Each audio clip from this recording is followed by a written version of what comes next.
qabnu beekumsa keenya itti himne jirra irran deebi'a. OPDOfis IHADEGifis Oromiyaafis Itoophiyaafis madaalli kamiinuu yeroo ammaatti namni ta'u Lammaa Magarsaa qofa. Namni biraa nama biraa yoo gootan you are making historical mistake. Ani kanarra namni baay'een akkanatti yaaru nan beeka. Kophaa kiyya maaf hin dhaabanne.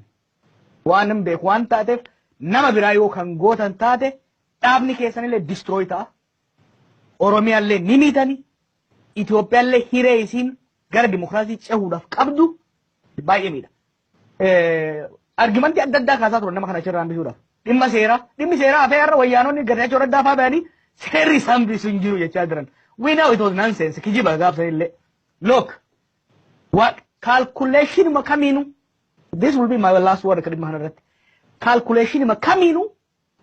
OPDOfis, IHADEGifis, Oromiyaafis, Itoophiyaadhaafis yeroo ammatti namni fayyadu lammaadha. Keessattuu peaceful transition.